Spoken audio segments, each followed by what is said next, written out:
Mon ami Serge vient de s'acheter un tableau.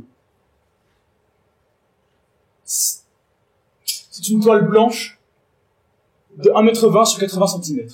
Le fond est blanc, et si on cligne des yeux, on peut apercevoir de fins liserés blonds transversaux.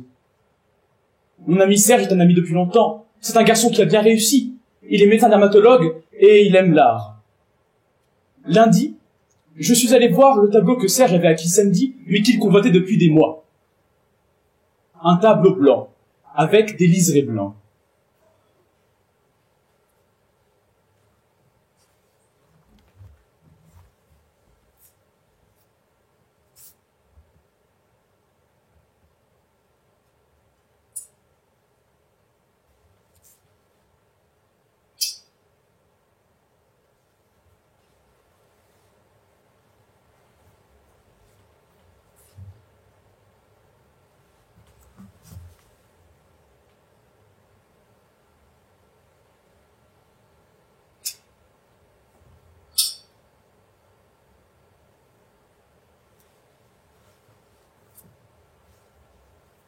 Cher 200 000. 200 000. Huntington me le reprend à 22. Qui est-ce? Huntington. Je connais pas. Huntington, la galerie Huntington. La galerie Huntington te le reprend à 22. Non, la galerie, lui, Huntington lui-même, pour lui. Mais pourquoi ce n'est pas Huntington qui l'a acheté? Parce que ces gens ont intérêt à vendre à des particuliers, il faut que le marché circule. Alors? Tu n'es pas bien, là. Regarde-le d'ici. Tu aperçois les lignes? Comment s'appelle le... Peintre, Antrios. Connu? Très.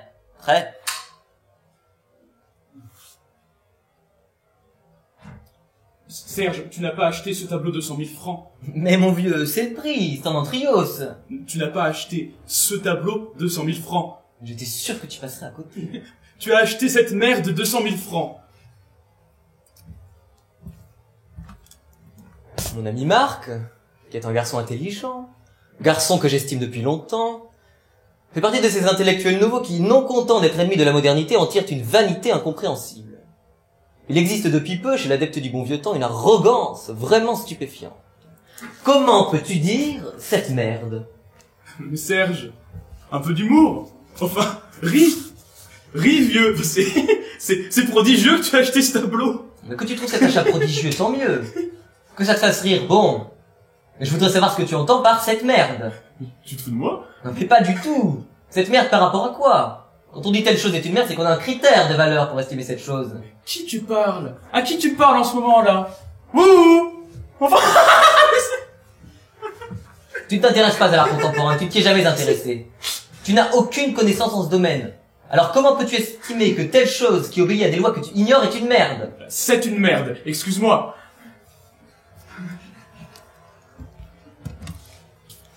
Il n'aime pas le tableau. Bon. Aucune tendresse dans son attitude. Aucun effort. Aucune tendresse dans sa façon de condamner. Un rire. Prétentieux. Perfide. Un rire qui sait tout mieux que tout le monde. J'ai haï ce rire. Que Serge ait acheté ce tableau me dépasse, m'inquiète et provoque en moi une angoisse indéfinie. En sortant de chez lui, j'ai dû sucer 3 granules de gelsémium 9CH que Paula m'a conseillé. Entre parenthèses, elle m'a dit gelsémium ou Ignacia, tu préfères gelsémium ou Ignacia? Est-ce que je sais, moi? Parce que je ne peux absolument pas comprendre comment Serge, qui est un ami, ait pu acheter cette toile. 200 000 francs. Un garçon aisé, mais qui ne roule pas sur l'or. Aisé sans plus, aisé bon, et qui achète un tableau blanc 20 briques. Je dois en parler avec Yvan, qui est notre ami commun, m'en référer à Yvan. Bon. Quoique, Yvan est un garçon tolérant, ce qui, en matière de relations humaines, est le pire défaut. Yvan est tolérant parce qu'il s'en fout. Si Yvan tolère que Serge ait pu acheter une merde blanche 20 briques, c'est qu'il se fout de Serge, c'est clair.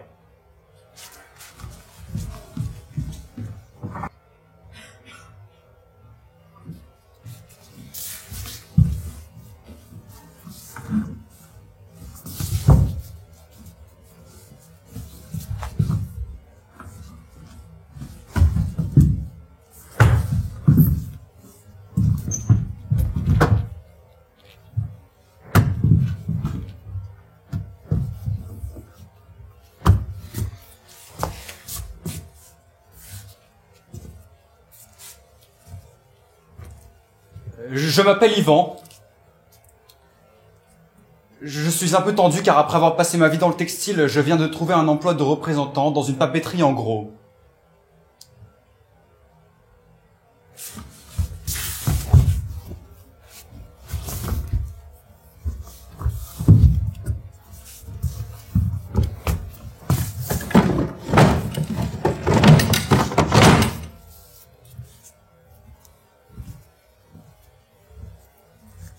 Je suis un garçon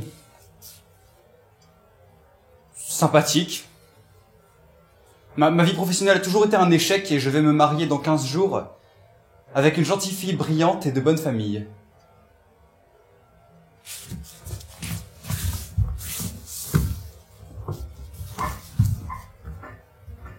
Qu'est-ce que tu fais? Je cherche le capuchon de mon feutre.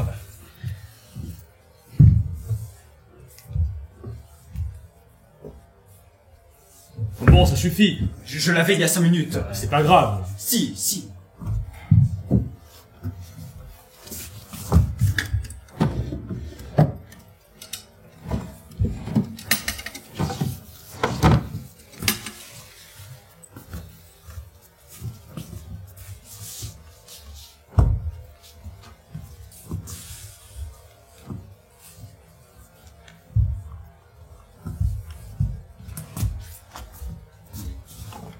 Arrête, tu en achèteras un autre. Ces feutres sont vraiment exceptionnels, tu peux écrire sur toutes les matières avec.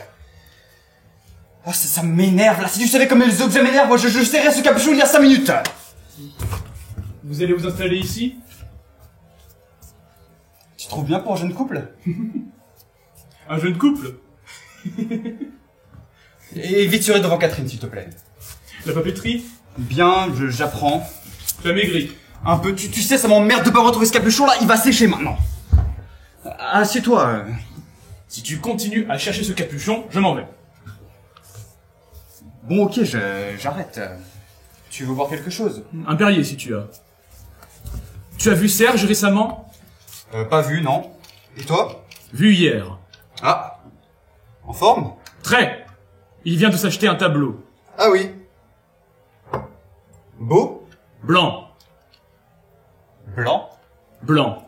Représente-toi une toile d'environ 1,20 m sur 80 cm, fond blanc, entièrement blanc, sur la diagonale, quelques rayures transversales blanches, ben, tu vois, et peut-être une ligne horizontale blanche en complément vers le bas. Mais alors comment tu les vois? Ben quoi? Bah les lignes blanches, puisque le fond est blanc, comment tu vois les lignes? Ben, parce que je les vois. Enfin, mettant que les lignes soient légèrement grises, ou l'inverse. Enfin, il y a des nuances dans le blanc. Enfin, le blanc est plus ou moins blanc. Oh, ça va, ne t'énerve pas, mais pourquoi tu t'énerves? Mais tu cherches toujours la petite bête, tu ne me laisses pas terminer. Bon. Bon. Donc tu vois le tableau. Ouais, je vois. Maintenant, tu vas deviner combien Serge l'a payé. Et qui est le peintre? Antrios. Tu connais?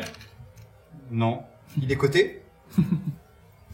J'étais sûr que tu poserais cette question. Bah, logique. Bah non, ce n'est pas logique. Si, c'est logique que tu me demandes de deviner le prix. Tu sais bien que le prix est en fonction de la cote du peintre. Et je ne te demande pas d'évaluer ce tableau en fonction de tel ou tel critère. Je ne te demande pas une évaluation professionnelle. Je te demande ce que toi, Yvan, tu serais prêt à donner pour un tableau blanc agrémenté de quelques rayures transversales blanc cassé.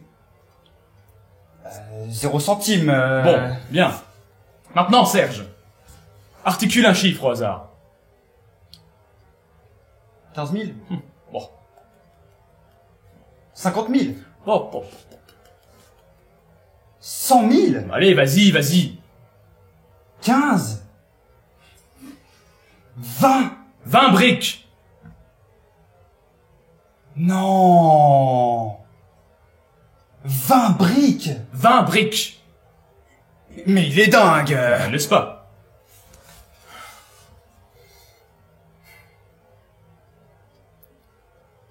Après, remarque, Remarque quoi? bah, si ça lui fait plaisir, il gagne bien sa vie, de toute façon. C'est comme ça que tu vois les choses, toi. Pourquoi tu les vois comment, toi? Mais c'est amusant que tu ne vois pas l'essentiel dans cette histoire. Tu ne perçois que l'extérieur. Tu ne vois pas ce qui est grave. Qu'est-ce qui est grave? Mais tu vois pas ce que ça traduit? Tu veux des notes de cajou? Tu ne vois pas que, subitement, et de la manière la plus grotesque qui soit, notre ami Serge se prend pour un collectionneur. Oui. Désormais, Serge fait partie du Gotha des grands amateurs d'art. Mais non. Bien sûr que non. À ce prix-là, on ne fait partie de rien, Yvan. Mais lui, Serge, le croit. Ah ouais. Ça ne te gêne pas. Bah non, si ça lui fait plaisir. Qu'est-ce que ça veut dire si ça lui fait plaisir? Qu'est-ce que c'est que cette philosophie du si ça lui fait plaisir? Dès l'instant qu'il n'y a pas de préjudice pour autrui. Mais il y a préjudice pour autrui. Moi, je suis perturbé et je suis même blessé, Bah, mon non, vieux, de voir Serge, que j'aime, se faire plumer par snobisme et ne plus avoir un gramme de discernement. Tu as l'air de le découvrir. Il a toujours hanté les galeries de manière ridicule. Hein. Il a toujours été un rat d'exposition. Il a toujours été un rat, mais un rat avec qui on pouvait rire. Car vois-tu, ce qui me blesse le plus, au fond, c'est qu'on ne peut plus rire avec lui. Mais si. Non. Tu as essayé? Mais oui, bien sûr, j'ai ri. De bon cœur. Que veux-tu, il n'a pas desserré les dents. Bon. 20 briques, c'est un peu cher pour rire, remarque. Oh, ouais.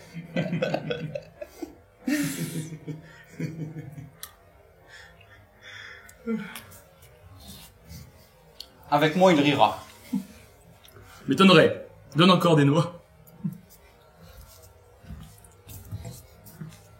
Il rira. Tu verras.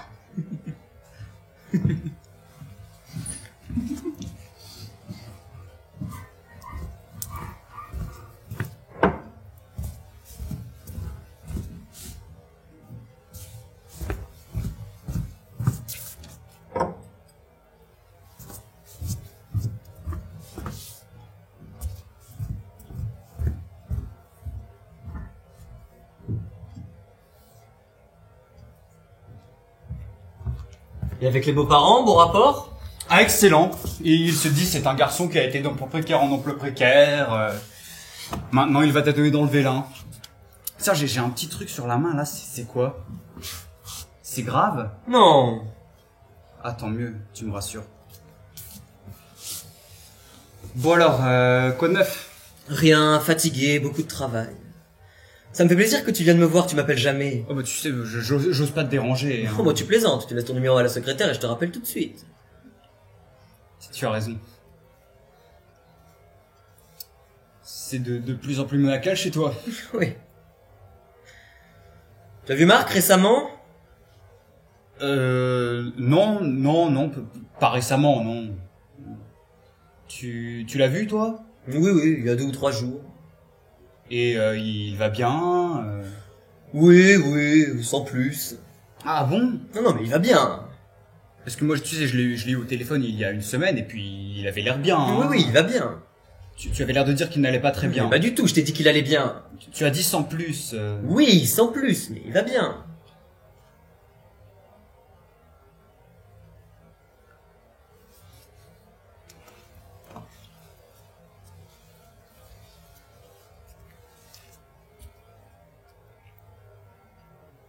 Et sinon, tu es sorti un peu, tu as vu des choses. Rien. Je n'ai plus les moyens de sortir. Ah bon? Ah, mais je suis ruiné. Ah bon? Tu veux voir quelque chose de rare, tu veux? Et comment? Montre.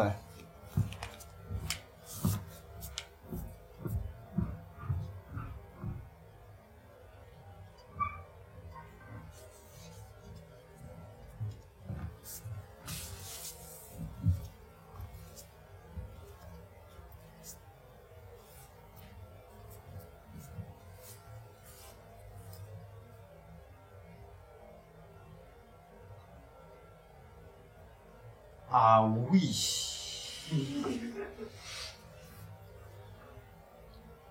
Ah oui. Antrios. Ah oui. Antrios des années 70, hein. Il y a une période similaire aujourd'hui, mais celui-là c'est un de 70. Ah oui. Cher? Dans l'absolu, oui, mais en réalité, non. Il te plaît? Ah bah oui, écoute... oui. Évident. Évident, oui. Et en même temps... Magnétique. Oui. Et là, tu n'as pas la vibration. Un peu... Non, non, il faudrait que tu viennes à midi. La vibration du monochrome, on l'appelle en lumière artificielle. Encore qu'on ne soit pas totalement dans le monochrome. Non. Combien? 200 000. Eh oui. Eh oui. Dingue, non? Dingue. 20 briques. Ah. Tu sais que Marc a vu ce tableau. Ah bon? Atterré. Ah bon? Il m'a dit que c'était une merde. Terme complètement inapproprié. Pas complètement. Non, on ne peut pas dire que c'est une merde. Ah non. On peut dire je ne vois pas, je ne saisis pas. On ne peut pas dire que c'est une merde. Tu as vu chez lui? Non mais rien à voir, chez toi aussi c'est... Enfin je veux dire tu t'en fous. Ouais, mais lui, c'est un garçon classique, enfin c'est un homme classique, comment veux-tu? Il s'est mis à rire d'une manière sardonique, sans l'ombre d'un charme, sans l'ombre d'un humour. Tu ne vas pas découvrir aujourd'hui que Marc est impulsif. Non mais il n'a pas d'humour. Avec toi je ris, avec lui je suis glacé. Ouais, il est peut-être un peu sombre en ce moment, c'est vrai. Je ne lui reproche pas de ne pas être sensible à cette peinture. Il n'a pas l'éducation pour. Il y a tout un apprentissage qu'il n'a pas fait parce qu'il n'a jamais voulu le faire ou parce qu'il n'avait pas de penchant particulier, peu importe. Ce que je lui reproche, c'est son ton, son absence de tact, sa suffisance. Je lui reproche son indélicatesse. Je ne lui reproche pas de ne pas s'intéresser à l'art contemporain, je m'en fous, je l'aime au-delà. Mais lui aussi. Non, non. J'ai senti chez lui l'autre jour une sorte de condescendance, de raillerie aigre. Mais non. Mais si! Ne sois pas toujours à vouloir aplanir les choses. Cesse de vouloir être le grand réconciliateur du genre humain. Et admets que Marx nécrose. Car Marx nécrose.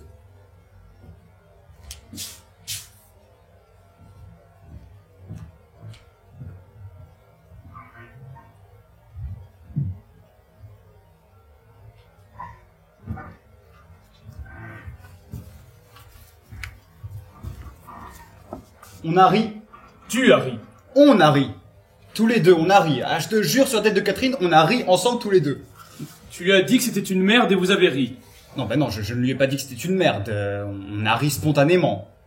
Tu es entré, tu as vu le tableau et tu as ri. Et lui a ri aussi. Oui, si tu veux, après 2-3 mots, c'est comme ça que ça s'est passé, oui. Et il a ri de bon cœur? De très bon cœur. Ah. Bah, tu vois, je me suis trompé. Allez. Tu me rassures vraiment, hein. Bah oui. Puis je vais me te dire mieux, hein. C'est Serge qui a ri le premier? C'est Serge qui a ri le premier. Ouais. Il a ri, et toi tu as ri après. Oui. Mais lui, pourquoi il a ri? Et bah, il a ri, parce qu'il a senti que j'allais rire. Enfin, il a ri pour me mettre à l'aise, si tu veux. Bah ça ne vaut rien s'il a ri en premier. S'il a ri en premier, c'est pour désamorcer ton rire. Ça ne signifie pas qu'il riait de bon cœur. Il riait de bon cœur. Bon. Il riait de bon cœur, mais pas pour la bonne raison. Attends, c'est quoi déjà la bonne raison? J'ai un trouble. Il ne riait pas du ridicule de son tableau. Vous ne riez pas, lui et toi, pour les mêmes raisons. Toi, tu riais du tableau, et lui riait pour te plaire, pour se mettre à ton diapason. Pour te montrer qu'en plus d'être un esthète qui peut investir sur un tableau ce que tu ne gagnes pas toi en un an, il reste ton vieux pote iconoclaste avec qui on se marre.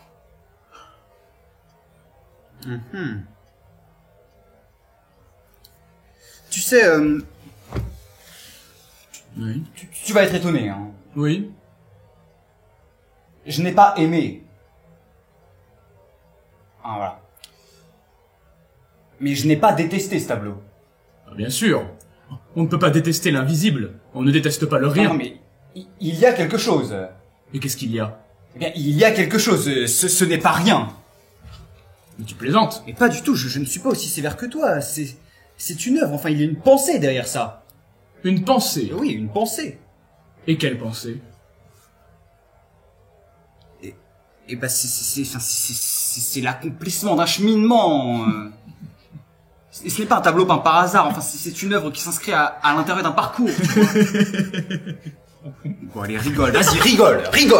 Mais tu répètes toutes les conneries de Serge. Chez lui, c'est navrant, mais chez toi, c'est d'un comique. Tu sais, Marc, tu devrais te méfier de ta suffisance, hein. Tu deviens aigri et antipathique. Bah tant mieux. Plus je vais, plus je souhaite déplaire. Voilà, bravo. Une pensée. On ne peut pas parler avec toi. Une pensée derrière ça. Ce que tu vois est une merde, mais rassure-toi, il y a une pensée derrière. Tu crois qu'il y a une pensée derrière ce paysage? Non, hein. Trop évocateur, trop dit. Tout est sur la toile. Et il ne peut pas y avoir de pensée. Tu t'amuses, hein, c'est bien. Yvan, exprime-toi en ton nom. Dis-moi les choses comme tu les ressens toi.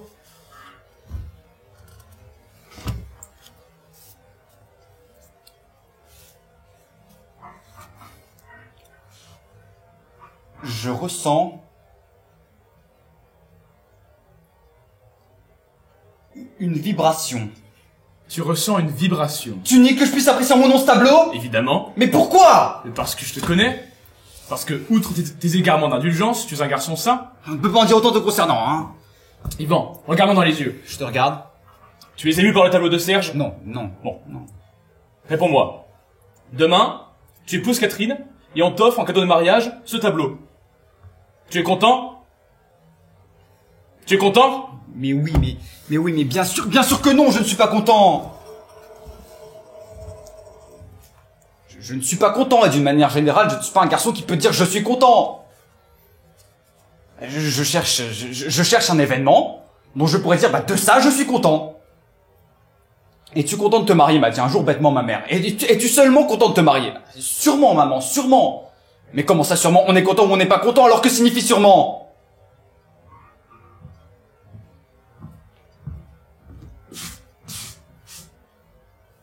Pour moi, il n'est pas blanc. Quand je dis pour moi, je veux dire objectivement. Objectivement, il n'est pas blanc. Il est en fond blanc, avec toute une peinture dans les gris. Il y a même du rouge. Il serait blanc, il ne me plairait pas. Marc le voit blanc, c'est sa limite. Marc le voit blanc parce qu'il s'est enferré dans l'idée qu'il était blanc. Yvan voit qu'il n'est pas blanc. Marc peut penser ce qu'il veut, je l'emmerde. J'aurais dû prendre Ignacia, manifestement. Mais pourquoi faut-il que je sois tellement catégorique? Qu'est-ce que ça peut me faire, au fond, que Serge se laisse berner par l'art contemporain? Enfin, si, c'est grave. Mais j'aurais pu le lui dire autrement. Trouver un ton plus conciliant. Si je ne peux pas supporter physiquement que mon meilleur ami achète un tableau blanc, je dois au contraire éviter de l'agresser. Je dois lui parler gentiment. Bon. Dorénavant, je lui dirai gentiment les choses.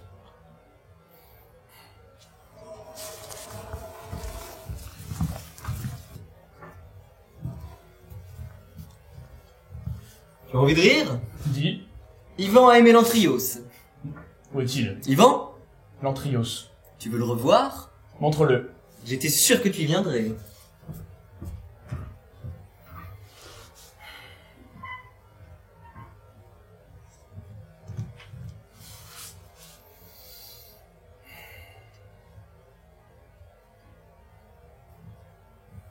Yvan a capté, tout de suite. Bon écoute, on ne va pas s'appesantir sur cette œuvre, la vie est brève. Au fait, tu as lu ça?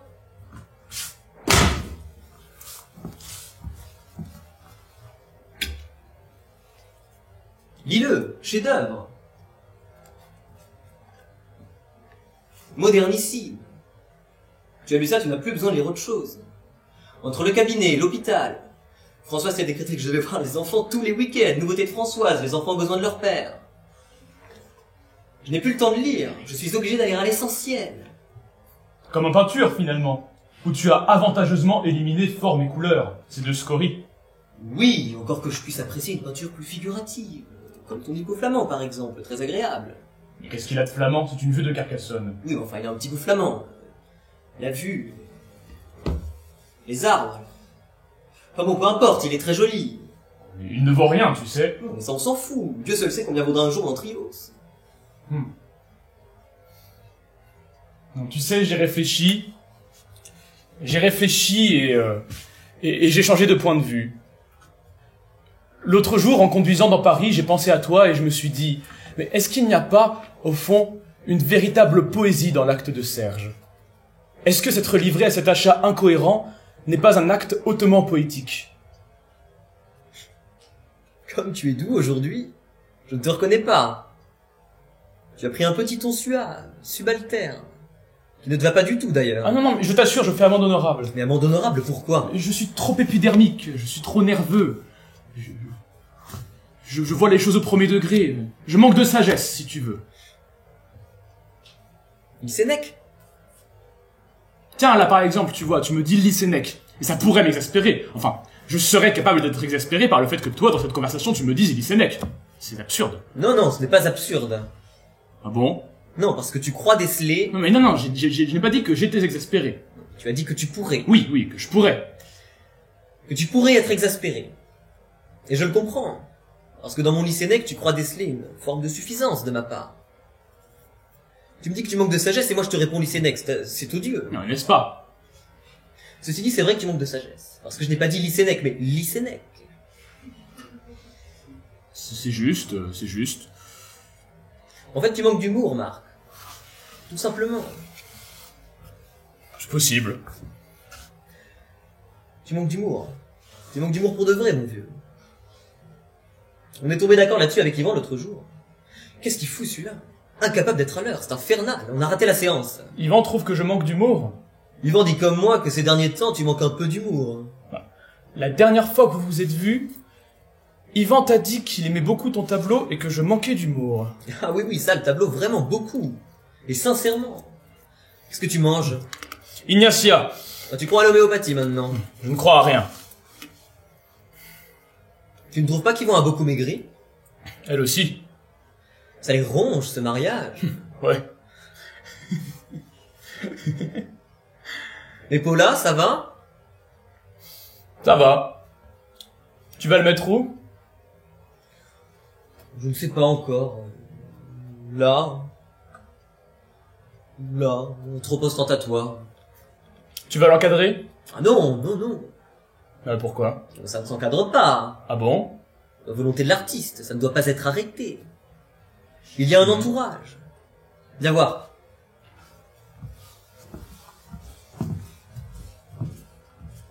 C'est du sparadrap? Ah bah non, c'est une sorte de craft confectionné par l'artiste. C'est amusant que tu dises l'artiste.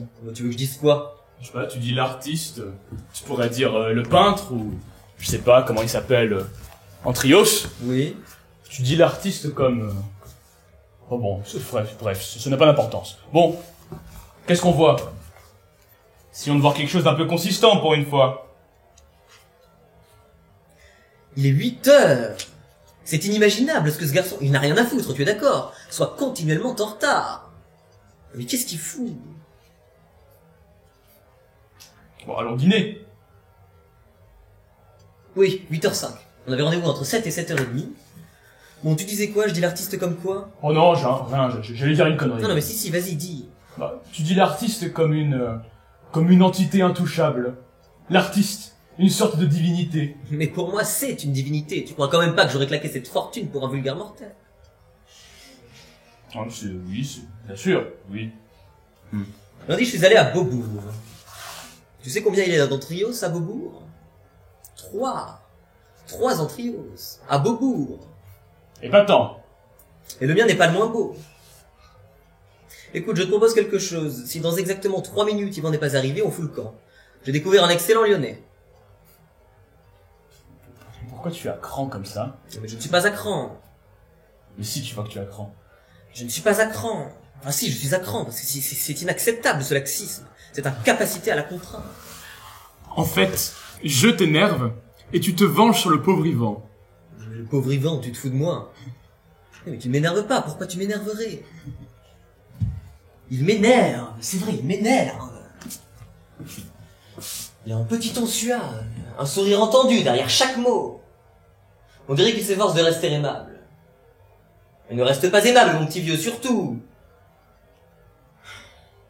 Serait-ce l'achat de l'Antrios qui aurait déclenché cette gêne entre nous? Un achat qui n'aurait pas eu sa caution? Mais je me fous de sa caution, je me fous de ta caution, Marc! Serait-ce l'Antrios? L'achat de l'Antrios? Non. Le mal vient de plus loin. Il vient très précisément de ce jour où tu as dit sans humour, parlant d'un objet d'art, le mot déconstruction. Ce n'est pas tant le terme de déconstruction qui m'a bouleversé que la gravité avec laquelle tu l'as proféré. Tu as dit, sans distance, sérieusement, sans un soupçon d'ironie, le mot déconstruction. Toi, mon ami. Ne sachant comment affronter cette situation, j'ai lancé que je devenais misanthrope, et tu m'as rétorqué, mais qui es-tu? D'où parles-tu? D'où es-tu en mesure de t'exclure des autres? M'a rétorqué Serge de la manière la plus infernale, et la plus inattendue de sa part, qui es-tu, mon petit Marc, pour t'estimer supérieur? Ce jour-là, j'aurais dû lui envoyer mon poing dans la gueule. Et lorsqu'il aurait été gisant au sol, moitié mort, lui dire « Et toi, qui es-tu? Qui es-tu comme ami? Quelle sorte d'ami es-tu, Serge, qui n'estime pas son ami supérieur ?»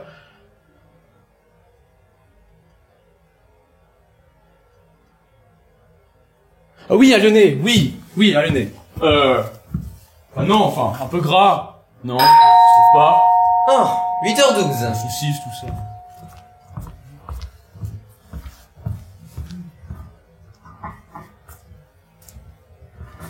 Alors, dramatique, problème insoluble, dramatique, les deux belles-mères veulent figurer sur le carton d'invitation. Catherine adore sa belle-mère qui l'a quasiment élevée, elle la veut sur le carton, elle la veut. La belle-mère n'envisage pas, et c'est normal, la mère est morte de ne pas figurer à côté du père. Moi je hais la mienne, il est hors de question que la belle-mère figure sur ce carton. Mon père ne veut pas y être si elle n'y est pas, à moins que la belle-mère de Catherine y soit non plus, ce qui est rigoureusement impossible. J'ai suggéré qu'aucun des parents n'y soit, après tout nous n'avons plus 20 ans, nous pouvons présenter notre union et inviter les gens nous-mêmes, sur quoi Catherine a hurlé, arguant que c'était une gifle pour ses parents qui payaient prix d'or à la réception, et spécifiquement pour sa belle-mère, qui s'est donné autant de mal pour elle, alors qu'elle n'était même pas sa fille. Bon. Je finis par me laisser convaincre totalement contre mon gré mais par épuisement, j'accepte donc que ma belle-mère, que je hais, qui est une salope, figure sur le carton d'invitation. Je téléphone à ma mère pour la prévenir, je lui dis « Ah, allô maman, j'ai tout fait pour éviter ça mais nous ne pouvons pas faire autrement, Yvonne doit figurer sur le carton. » Elle me répond « Si Yvonne figure sur le carton, je ne veux pas y être. » Je lui dis « Mais maman, je t'en supplie, n'envenime pas les choses. » Elle me dit « Comment oses-tu me proposer que mon nom flotte solitaire sur le papier comme celui d'une femme abandonnée en dessous de celui d'Yvonne solidement amarré au patronyme de ton père ?» Je lui dis « Maman, des amis m'attendent, je dois raccrocher mais nous parlerons de tout ça demain à tête reposée. » Elle me dit « Et pourquoi je suis toujours la dernière roue du carrosse ?» Mais non, maman, tu n'es pas la dernière roue du carrosse. Bien sûr que c'est, quand tu me dis n'envenime pas les choses, ça veut dire que les choses sont déjà là, tu organises sans moi, tu seras derrière mon drôle, la baronne doit dire amen à tout, et j'ajoute, me dit-elle, le clou pour un événement dont je n'ai même pas considéré l'urgence. Bon, maman, des amis m'attendent. Oui, c'est ça, tu as toujours mieux à faire, tout est plus important que moi, au revoir. Bon, elle raccroche Catherine, qui était à côté de moi, mais qui l'avait pas entendu, me dit, qu'est-ce qu'elle dit? Bah, je lui dis, elle ne veut pas être sur le carton avec Yvonne, et c'est normal. Je ne parle pas de ça, qu'est-ce qu'elle dit sur le mariage? Rien, tu mens. Mais non, Cathy, je te jure, elle ne veut pas être sur le carton avec Yvonne. Alors rappelle-la, dis que quand on marie son fils, on met son nom propre de côté. Bah, tu pourrais dire la même chose de ta belle-mère. Mais ça n'a rien à voir, c'est que c'est moi qui tire absolument à sa présence, pas elle. La pauvre, mais de la délicatesse, même si elle savait tous les problèmes qu'elle s'en genre, elle me supplierait de ne pas être sur le carton. Rappelle ta mère. Alors là, je la rappelle en surtension, Catherine a l'écouteur. Allô maman, Yvan me dit, ma mère, tu as jusqu'à présent mis ta barque de la manière la plus chaotique qui soit. Et parce que subitement tu entreprends de développer une activité conjugale, je me trouve dans l'obligation de passer un après-midi et une soirée avec ton père, un homme que je n'ai pas vu depuis 17 ans, et à qui je ne comptais pas exploser mes bajoux et mon nom au point, et avec Yvonne qui, je te le signe en passant, a trouvé moyen, je l'ai su par Félix Porolari, de se mettre au bridge. Ma mère aussi joue au bridge. Bon, tout ça je ne peux pas l'éviter, mais le carton, l'objet par excellence que tout le monde doit recevoir et étudier, j'entends mes pavaner seul. À l'écouteur, Catherine secoue la tête avec un rictus de dégoût. Je lui dis, mais maman, mais pourquoi es-tu si égoïste? Pourquoi es-tu si égoïste? Je ne suis pas égoïste, tu peux pas t'y mettre toi aussi. Et me dire comme Madame Romero ce matin que j'ai un cœur de pierre, que dans la famille nous ont tous une pierre à la place du cœur. Dixit Madame Romero ce matin, parce que j'ai refusé, elle est devenue complètement folle, de la passer à 63 $ non déclarés, et que trouve le moyen de me dire que nous avons tous une pierre à la place du cœur dans la famille. Quand on vient de mettre un pacemaker au pauvre André, à qui je n'ai même pas trouvé moi d'envoyer de Timo, oui bien sûr là c'est drôle, toi tout te fait rire. Ce n'est pas moi qui suis égoïste, ce n'est pas moi qui suis égoïste, tu as encore beaucoup de choses à apprendre de la vie mon petit, tu as encore beaucoup de choses à apprendre de la vie. Allez file rejoindre tes chers amis, allez file, va les rejoindre, va rejoindre tes chers amis, file.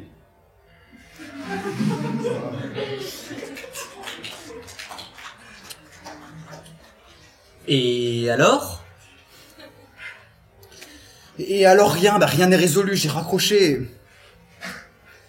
Mini-drame avec Catherine écourté parce que j'étais en retard. Pourquoi tu te laisses emmerder par toutes ces bonnes femmes? Pourquoi je me laisse emmerder? Mais j'en sais rien, moi, elles sont folles. Tu as maigri. Bien sûr, j'ai perdu 4 kilos uniquement par angoisse. Il Sénèque. La vie heureuse. Voilà ce qu'il me faut. Il dit quoi, lui? Oh, chef-d'œuvre. Ah ouais. Mais il l'a pas lu. Ah. Non. Mais Serge m'a dit chef-d'œuvre tout à l'heure.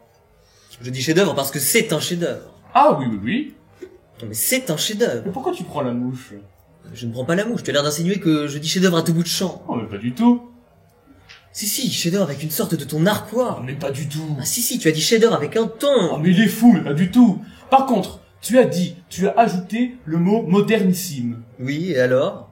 Bah, tu as dit modernissime comme si moderne était le nec plus ultra du compliment. Comme si, parlant d'une chose, on ne pouvait pas dire plus haut, plus définitivement haut que moderne. Et alors? Bah, et alors rien. Et je n'ai pas fait mention du issime, tu as remarqué? Modernissime. Tu me cherches aujourd'hui. Oh mais non. Vous allez pas vous engueuler comme ce sera le comble. Tu ne trouves pas cela incroyable qu'un homme qui y a écrit il y a près de 2000 ans soit toujours d'actualité? Si, c'est le propre des classiques. La question de mots. Bon alors, qu'est-ce qu'on fait? Le cinéma, c'est trop tard, j'imagine, je suis désolé. On va dîner. Serge m'a dit que tu étais très sensible à son tableau.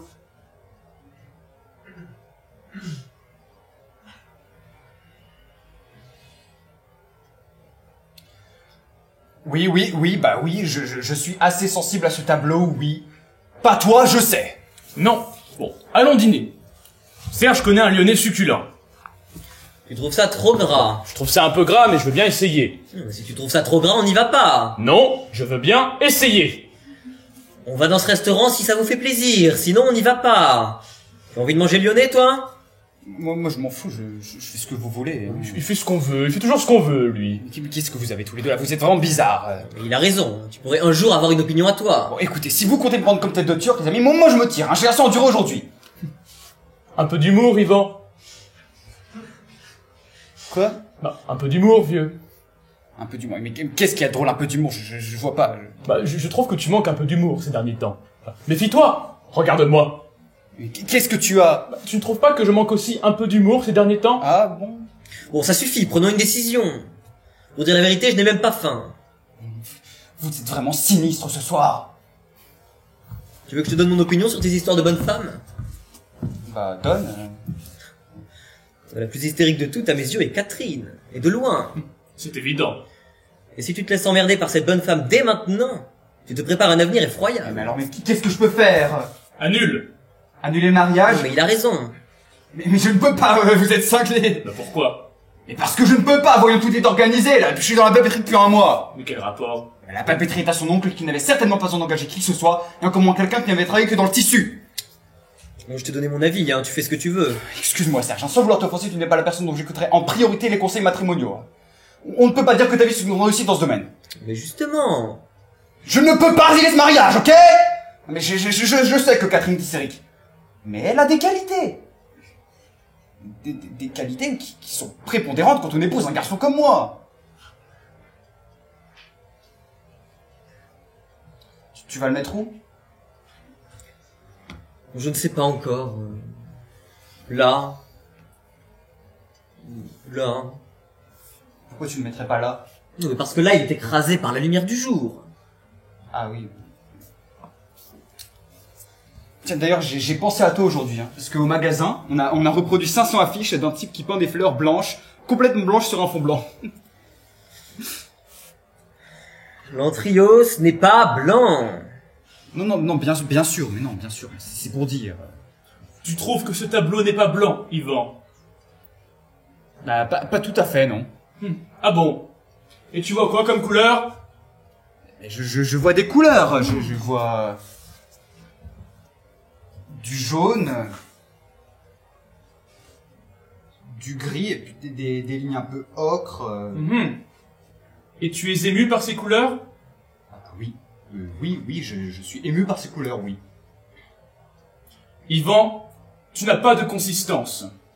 Tu es un être hybride et flasque. Mais pourquoi tu es agressif avec moi comme ça? Parce que c'est un petit courtisan servile, bluffé par le fric, bluffé par ce qu'il croit être la culture que je vomis définitivement d'ailleurs. Qu'est-ce qui te prend? Comment peux-tu, devant moi, Yvan, Devant toi quoi, ces couleurs me touchent, oui, ne t'en déplaise, celles de blanc m'ont régenté. comment peux-tu dire devant moi que ces couleurs te touchent? Parce que c'est la vérité. La vérité, ces couleurs te touchent. Oui, ces couleurs me touchent. Ces couleurs te touchent. Yvan! Oui, ces couleurs le touchent, il a le droit. Non, il n'a pas le droit. Mais pourquoi il n'a pas le droit? Il n'a pas le droit. J'ai pas le droit. Non. Mais comment ça, il n'a pas le droit? Tu sais que tu n'es pas bien en ce moment, hein, tu devrais consulter. Mais il n'a pas le droit de dire que ces couleurs le touchent parce que c'est faux. Ces couleurs ne me touchent pas. Mais il n'y a pas de couleurs. Tu ne les vois pas. Elles ne te touchent Pas pas. pour toi, ok? Mais quel avilissement, Yvan. Mais qui es-tu, Marc? Qui es-tu pour imposer ta loi? Un type qui n'aime rien, qui méprise tout le monde? Qui met son point d'honneur à ne pas être un homme de son temps? Mais qu'est-ce que ça veut dire être un homme de son temps? Bon, allez. Moi, je me tire. Ah, j'ai assez... J'en ai marre, voilà. J'en ai marre. Mais où tu vas? Je me tire. Je vois pas pourquoi je dois supporter vos vapeurs. Non, reste. Tu vas pas commencer à te draper. Si tu t'en vas, tu lui donnes raison. Un homme de son temps est un homme qui vit dans son temps. Mais quelle connerie. Comment un homme peut vivre dans un autre temps que le sien? Enfin, tu m'expliques? Non, mais un homme de son temps est un homme dont on pourra dire dans 20 ans, dans 100 ans qu'il était représentatif de son époque. Et pourquoi faire? Et comment ça, pourquoi faire? À quoi cela me sert qu'on dise de moi un jour, il a été représentatif de son époque? Mais mon vieux, ce n'est pas toi dont il s'agit, mon pauvre vieux, on s'en fout. Un homme de son temps, comme je te le signale, la plupart de ceux que tu apprécies, est un apport pour l'humanité. Un homme de son temps n'arrête pas l'histoire de la peinture à une vue hypoflammante de Cavaillon. Carcassonne? Mais c'est pareil. Un homme de son temps participe à la dynamique intrinsèque de l'évolution. Et ça, c'est bien, d'après toi? Ce n'est ni bien ni mal. Pourquoi veux-tu moraliser? C'est dans la nature des choses. Donc toi, tu participes à la dynamique intrinsèque de l'évolution. Eh oui. Et Yvan? Bah non, un être humain ne participe à rien. Yvan, à sa manière, est un homme de son temps. Ah bon? Et tu vois ça à quoi chez lui? Pas à la croûte qu'il a au-dessus de sa cheminée. Bah, c'est pas une croûte. Si, c'est une croûte. Non, non. Bon, peu importe. Yvan est représentatif d'un mode de vie, de pensée qui est tout à fait contemporain. Et toi aussi d'ailleurs, tu es typiquement, je suis navré, un homme de ton temps. En réalité, plus tu souhaites ne pas l'être, plus tu l'es. Bah alors tout va bien, où est le problème? Mais le problème est uniquement pour toi, qui mets ton point d'honneur à vouloir t'exclure du cercle des humains. Et qui ne peux y parvenir. Tu es comme dans les sables mouvants.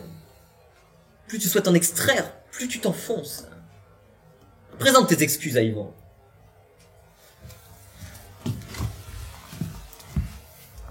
Yvan est un lâche.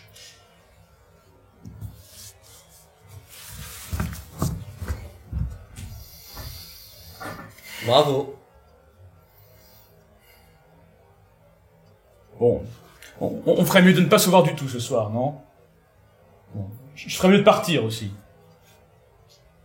Possible. Bon. Tu sais, c'est toi qui es lâche. Tu t'attaques à un garçon qui est incapable de se défendre, tu le sais très bien. Tu as raison. Tu as raison, et ce que tu viens de dire ajoute à mon effondrement. Tu vois, ces derniers temps, je ne sais plus, je ne comprends plus ce qui me relie à Yvan. Je ne comprends plus de quoi ma relation est faite avec ce garçon. Mais Yvan a toujours été ce qu'il est. Non, il avait une folie, il avait une incongruité. Il était fragile, mais il était désarmant par sa folie. Et moi? Quoi, toi?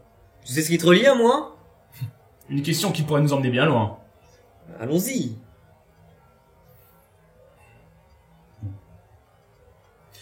Ça m'ennuie d'avoir fait de la peine à Yvan.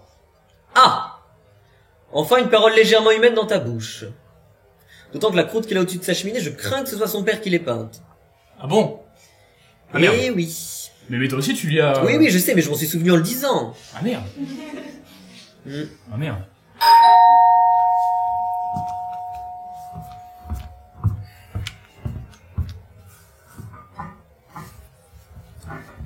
Le retour d'Yvan. Là, ce soir est occupé, j'emprunte les escaliers, je me dis tout en gringolant, lâche, hybride, sans consistance. Je me dis que je reviens avec un flingue et je la bute. Il verra si je suis flasque et servile. J'arrive au rez-de-chaussée, je me dis, mon petit vieux, tu n'as pas fait 6 heures d'analyse pour finir par buter ton meilleur ami. Tu n'as pas fait 6 heures d'analyse pour ne pas percevoir derrière cette démence verbale un profond mal-être. Je réamorce une remontée et je me dis tout en dégringolant, ou plutôt tout en gravissant, les marches du pardon.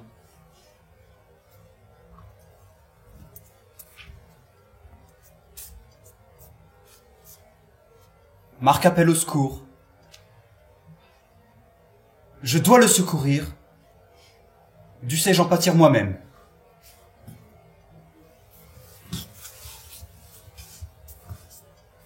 D'ailleurs, l'autre jour, j'ai parlé de vous à Finkelzone. Tu parles de nous à Finkelzone. Je parle de tout à Finkelzone. Et pourquoi tu parles de nous? Je t'interdis de parler de moi à ce Toi, tu ne m'interdis rien! Pourquoi tu parles de nous? Eh bien, je sens que vos relations sont un peu tendues et je voulais que Finkelzone m'éclaire, voilà. Et qu'est-ce qu'il a dit, ce con? Eh bien, il dit quelque chose d'amusant. Ah, ils donnent leur avis, ces gens. Non, il ne donne pas leur avis, mais là, il a donné son avis. Il a même fait un geste, lui qui ne fait jamais de geste. Il a tout le temps froid, je lui dis, bah, bougez. Bon alors, qu'est-ce qu'il a dit? On se fout de ce qu'il a dit. Qu'est-ce qu'il a dit? En quoi ça nous intéresse? Je veux savoir ce que ce con a dit, merde! Vous voulez savoir? Tu as pris des... J'ai noté parce que c'est compliqué!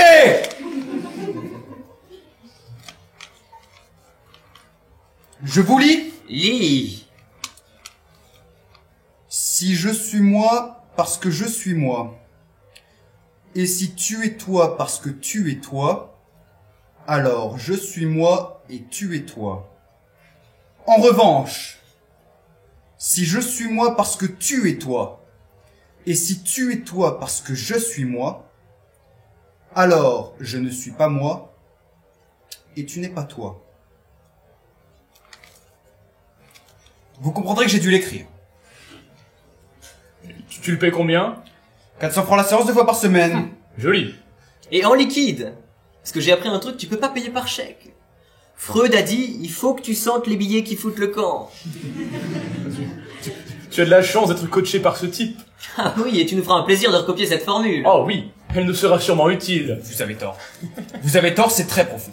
Bon, si c'est grâce à lui que tu es revenu tendre ton autre joue, tu peux le remercier. Il a fait de toi une lope, mais tu es content, c'est l'essentiel. Tout ça parce qu'il refuse de croire que j'apprécie ton trios. Oh mais je me fous de ce que vous pensez de ce tableau, toi comme lui. Mais plus je le vois, plus je l'aime, je t'assure.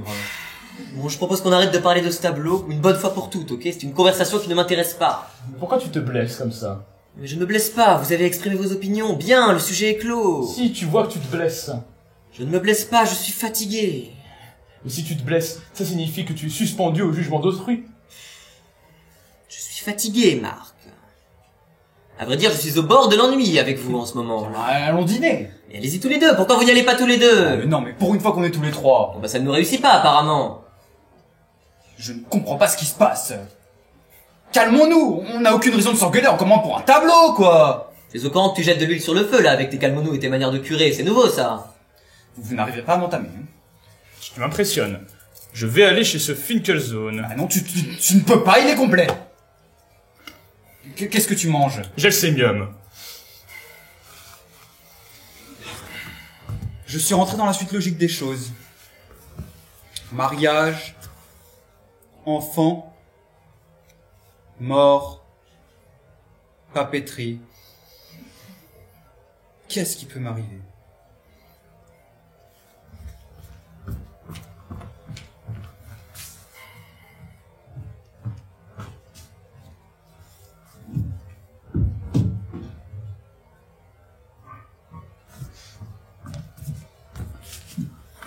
Nous ne sommes pas dignes de le regarder. Exact. Ou tu as peur qu'en ma présence, tu finisses par l'observer avec mes yeux.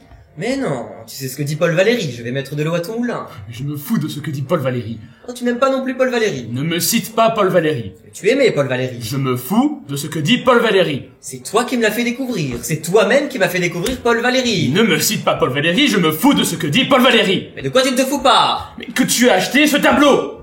Que tu aies dépensé 20 briques pour cette merde. Tu ne vas pas recommencer, Marc.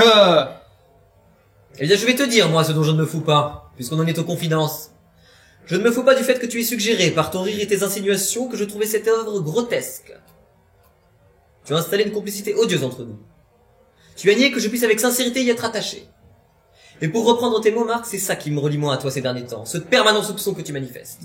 C'est vrai que je ne peux pas imaginer que tu aimes sincèrement ce tableau. Mais pourquoi? Mais parce que j'aime Serge. Et que je suis incapable d'aimer Serge achetant ce tableau. Pourquoi tu dis achetant?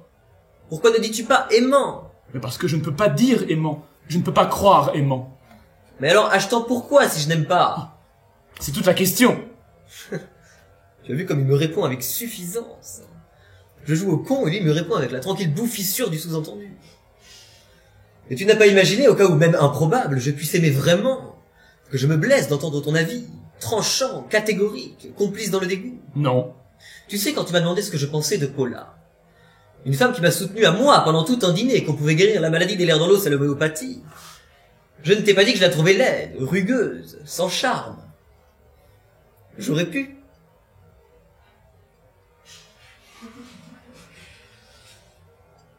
C'est ce que tu penses de Paula? À ton avis? Non, il ne pense pas ça de Paula. On ne peut pas penser ça de Paula. Serge, réponds-moi.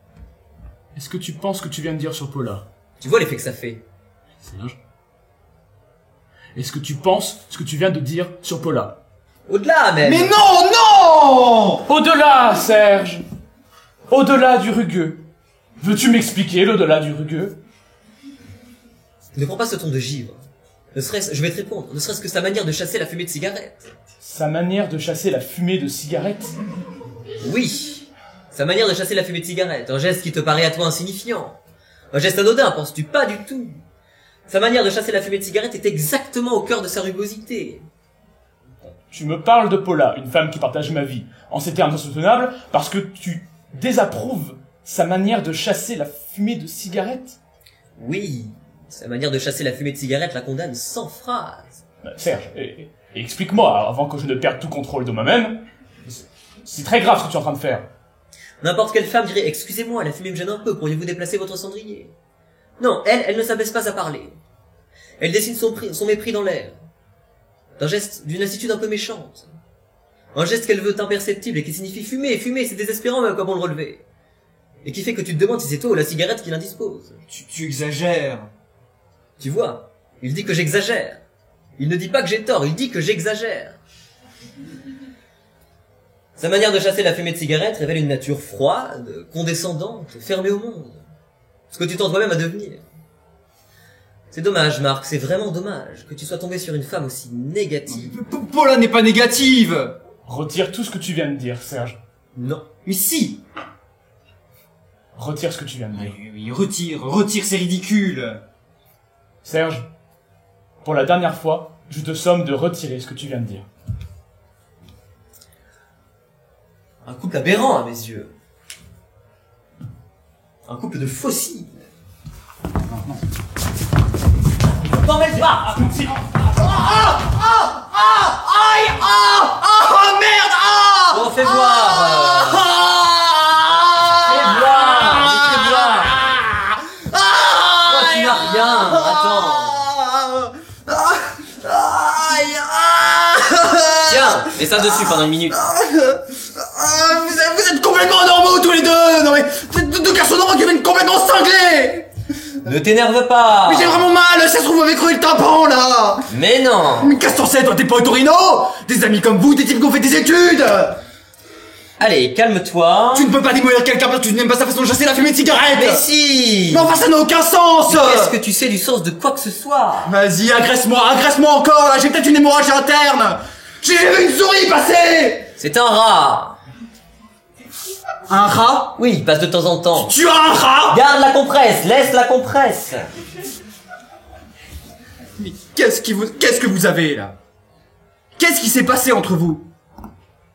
Il s'est passé quelque chose pour que vous soyez devenu démon à ce point?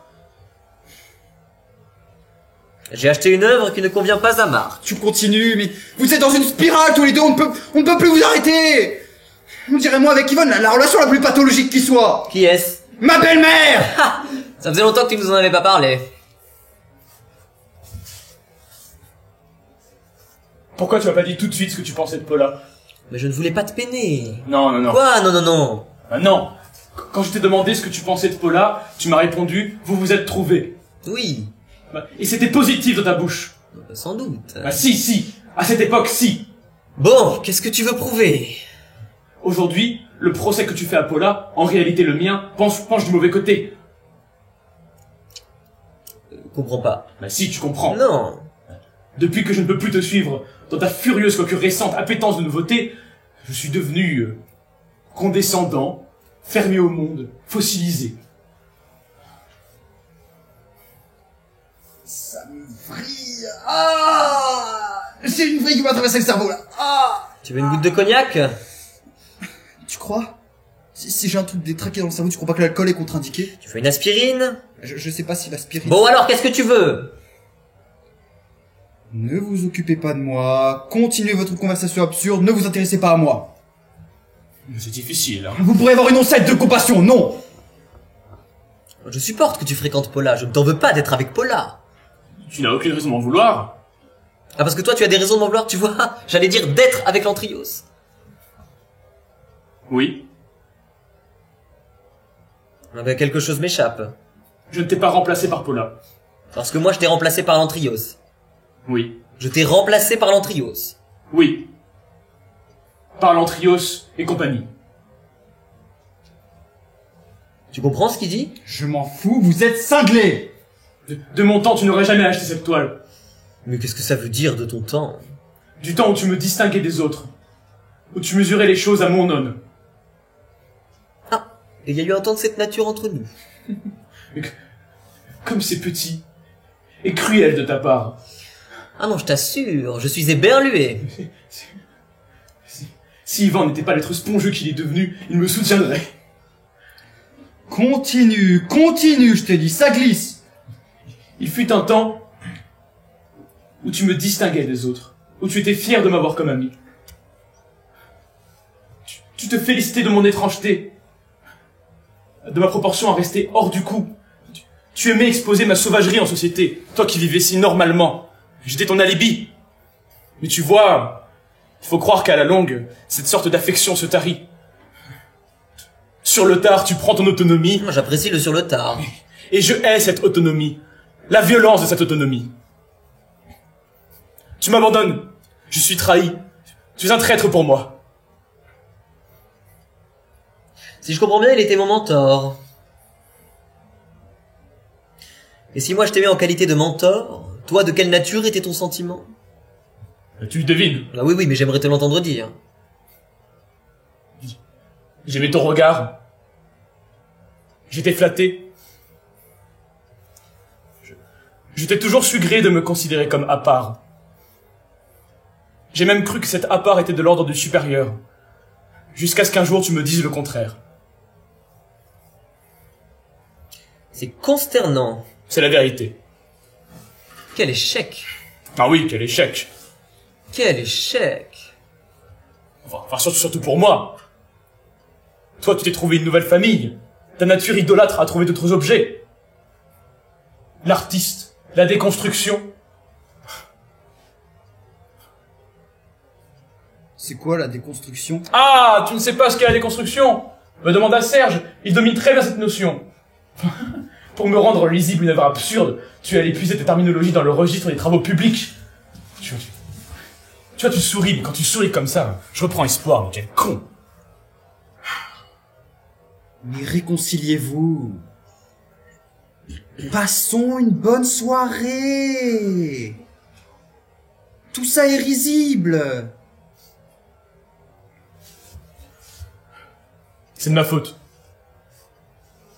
On ne s'est pas beaucoup vu ces derniers temps, j'ai été absent. Tu t'es mis à fréquenter le haut de gamme, les Rops, les Véprécoudères.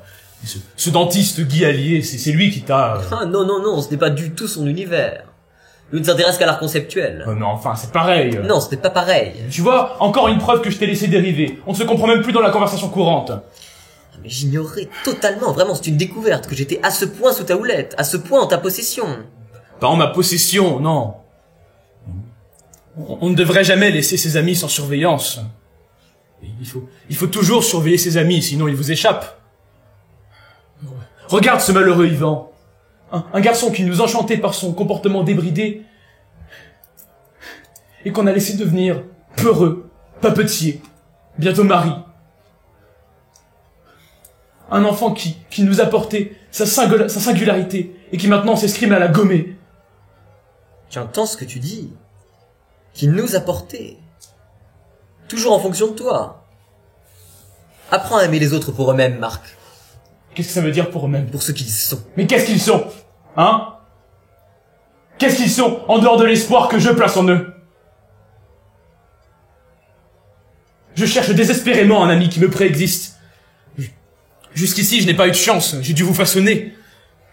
Mais tu vois, ça ne marche pas. Hein? Un jour ou l'autre, la créature s'en va dîner chez les Véprécoudères, et pour entériner ce nouveau standing, achète un tableau blanc.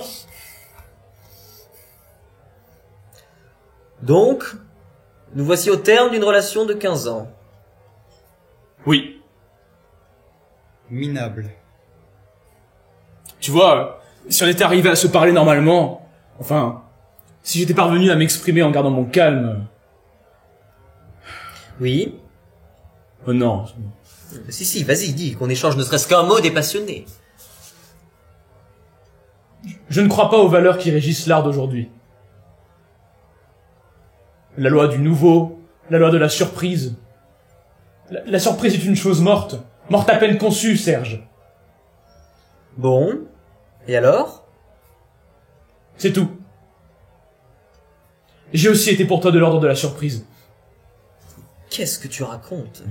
Une surprise qui a duré un certain temps, je dois dire. Finkelzone est un génie. Je vous signale qu'il avait tout compris. Yvan, j'aimerais que tu cesses d'arbitrer et que tu cesses de te considérer comme à l'extérieur de cette discussion. Tu veux m'y faire participer? Pas de question. En quoi ça me concerne? Moi j'ai déjà le tapon crevé, alors règle le compte tout seul maintenant. Il a peut-être le tapon crevé. Je lui ai donné un coup très violent. Oh, je t'en prie, pas de vantardise.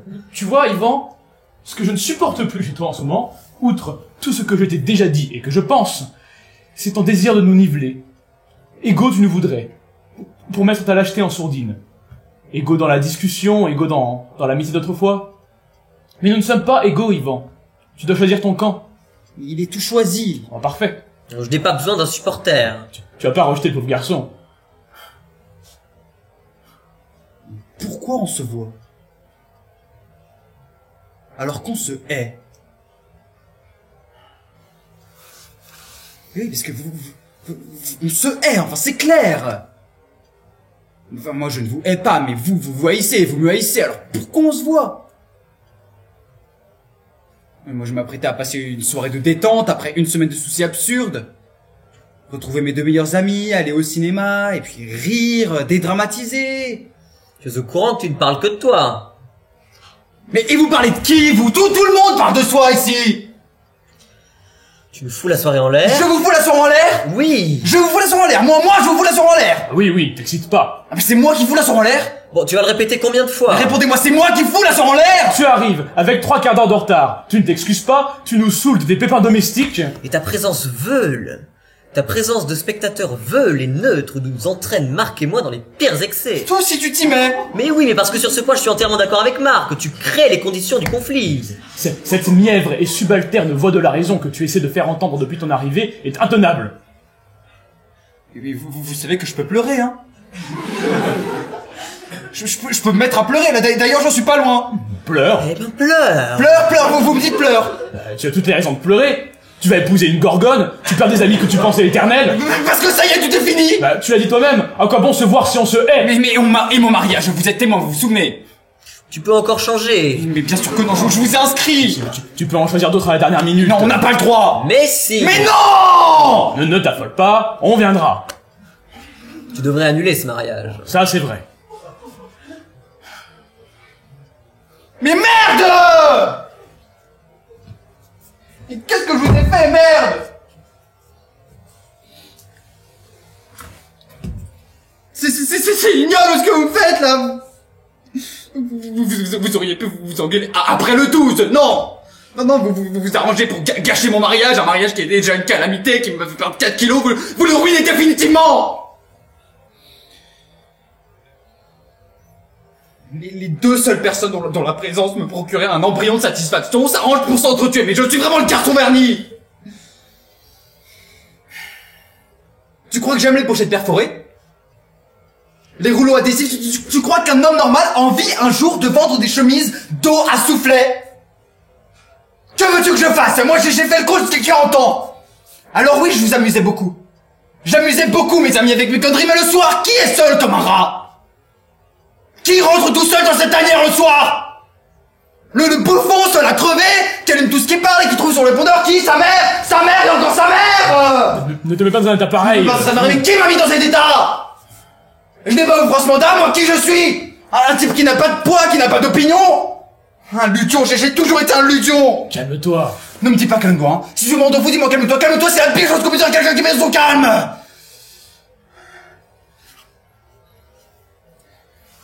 Je ne suis pas comme vous, mais je ne veux pas avoir d'autorité.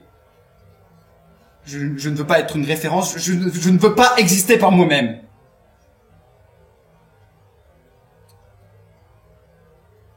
Je veux être votre ami, Yvan le Farfadet.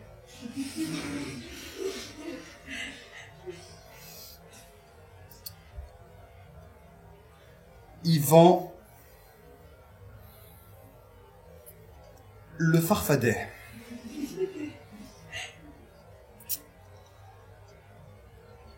Alors, si on pouvait ne pas tomber dans le pathétique... J'ai terminé.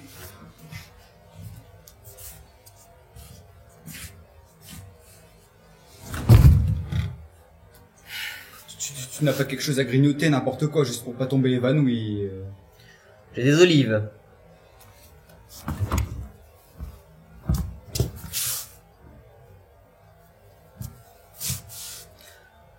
Tu en veux?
T'as pas une petite assiette pour mettre les... Ah si!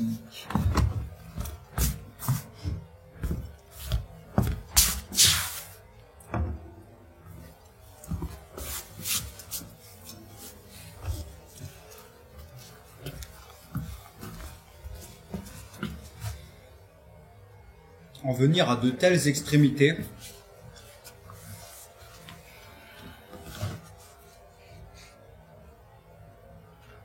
Un cataclysme pour un panneau blanc.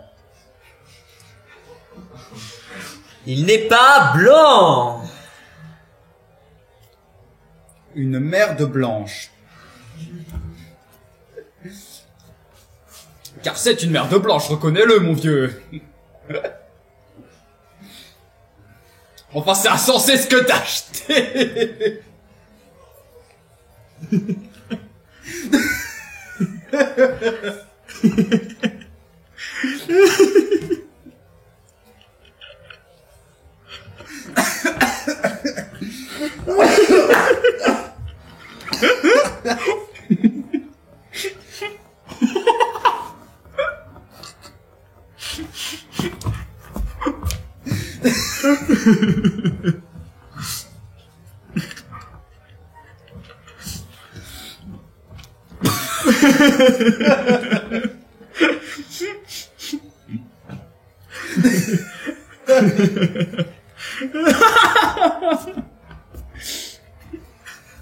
Tu as sur toi tes fameux feutres? Pourquoi tu veux pas dessiner sur tableau?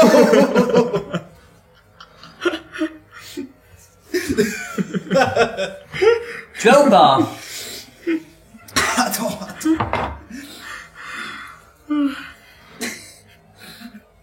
Oui, un bleu. Donne.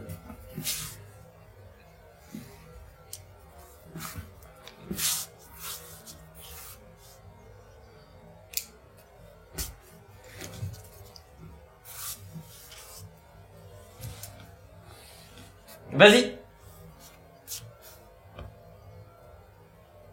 Vas-y.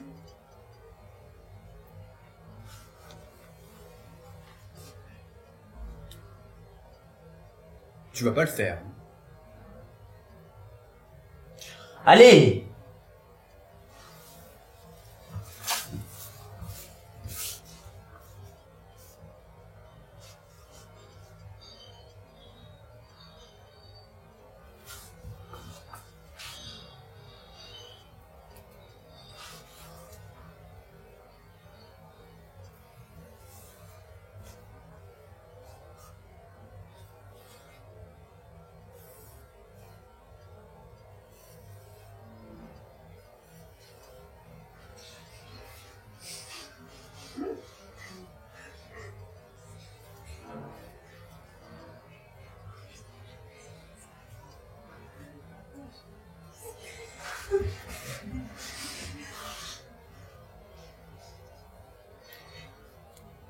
Bon, j'ai faim, on va manger?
Le lendemain du mariage, Catherine a déposé au cimetière Montparnasse, sur la tombe de sa mère morte, son bouquet de mariage et un petit sachet de dragées.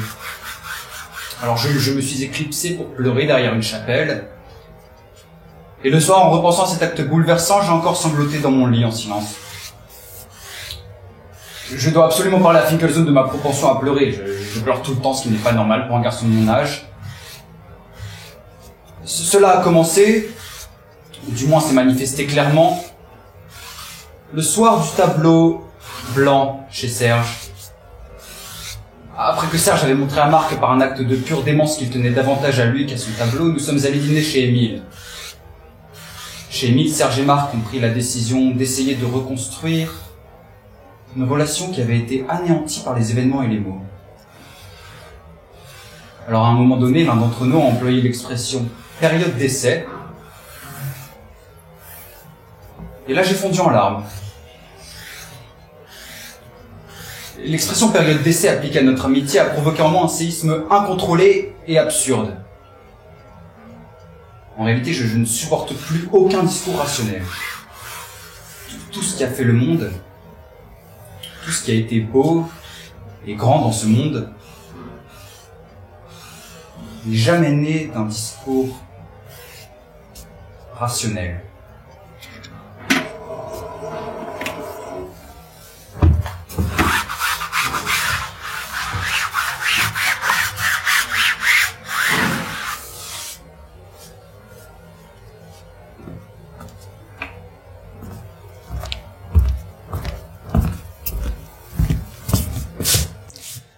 Lorsque nous sommes parvenus, Marc et moi, à l'aide d'un savon suisse à base de fiel de bœuf prescrit par Paula à effacer le skieur, je me suis tourné vers Marc. « Tu savais que les feutres étaient lavables ?»« Non, me répondit-il, non. Et toi ?»« Non, lui ai-je dit très vite en mentant. » Sur l'instant, j'ai failli lui dire que je le savais. Mais avais-je le droit de débuter notre période d'essai par un aveu aussi décevant? De notre côté, débuter par une tricherie. Bon, enfin, une tricherie, n'exagérons rien. D'où me vient cette vertu stupide? Et pourquoi faut-il que les relations soient toujours si compliquées avec Marc?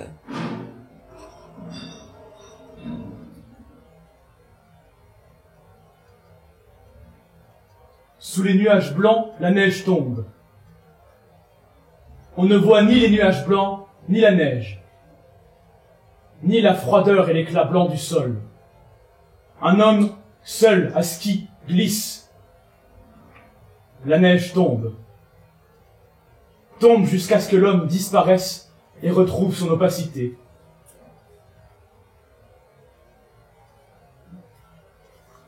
Mon ami Serge, qui est un ami depuis longtemps, a acheté un tableau. C'est une toile d'environ 1,20 m sur 80 cm. Elle représente un homme qui traverse un espace et qui disparaît.